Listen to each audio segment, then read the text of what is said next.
Spoon News, giving you the straight scoop. Good evening. I'm Tom Tomlinson. And I'm Paul Funyuns. A trial. A trial that could change the American school systems forever. Ended today, July 21st, 1925.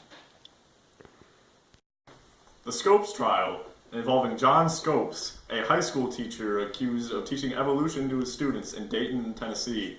Funyuns. He violated the Butler Act that outlawed teaching evolution in state-funded schools. Kenny! Kenny!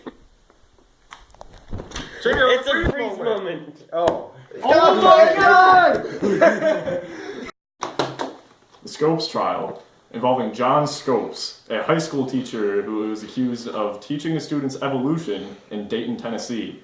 Funyuns. He violated the Butler Act that outlawed the teaching of evolution in state-funded schools.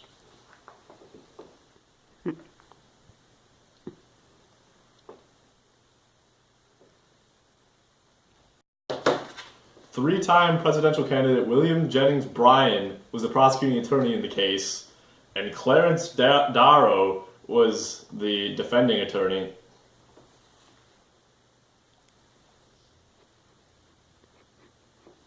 The final verdict was Scopes convicted of the crime, but it was later overturned due to technicality.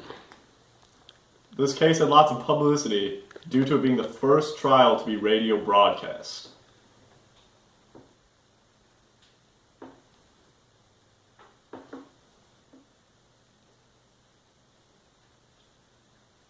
Just stop it.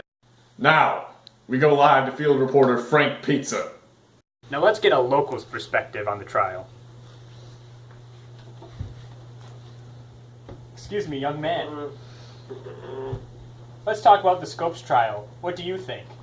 Well, you know, it's this big thing that's going on right now. It's very huge, but basically it's just, in my perspective, fundamentalism versus evolution.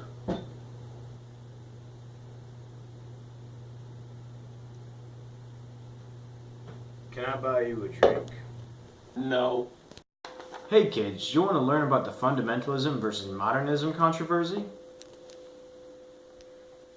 Well, fundamentalists believe that the Bible is above all, while modernists think that evolution does not conflict with religion.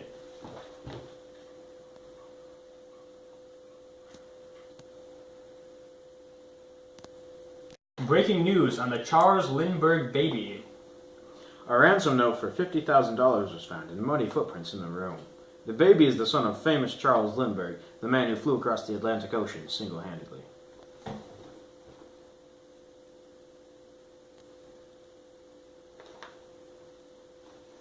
The body of the baby was found near the house. Cause of death is believed to be a fractured skull. Charles Lindbergh! We are here at a speakeasy.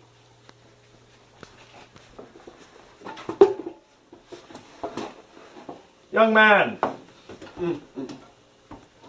what do you think the Lindbergh baby case shows us? Well, it shows us that extortion for kidnapping and kidnapping itself is really high these days. I mean, I'm worried for my children.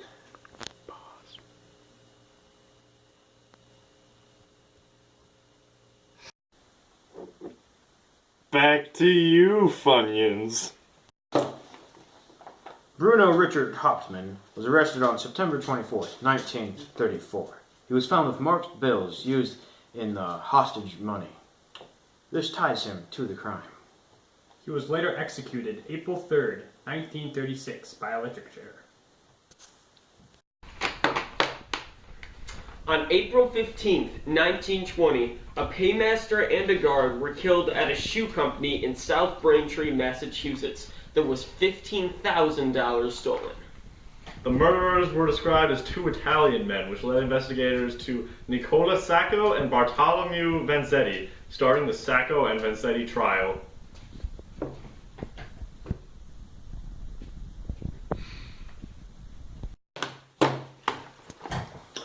Neither Sacco nor Vanzetti had previous arrests on them, but both of them were known as anarchists who had immigrated just recently.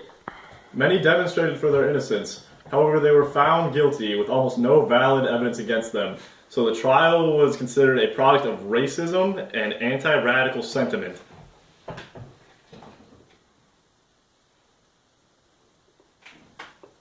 The local speakeasy. I'm not stopping the recording. I'm not stopping the recording. We're here at the local speakeasy to talk to some random people.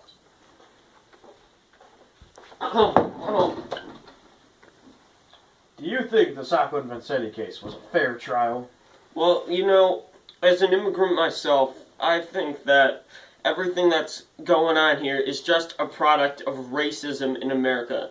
America doesn't want immigrants, so they choose to persecute us in ways when they don't even have enough evidence. You know what I'm saying? A more true thing could never have been said.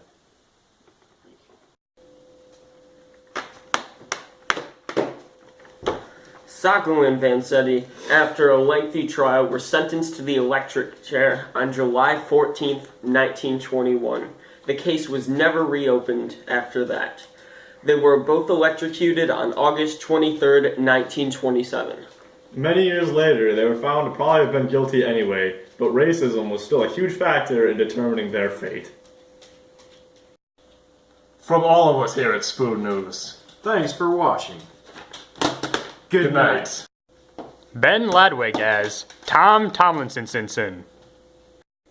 James Guston as Paul Funyuns. Mr. Mulvaney, you're my cowboy Casanova. And Zach Thomas as Frank Pizza. And Kenny Steinhilber as Random Bar Guy.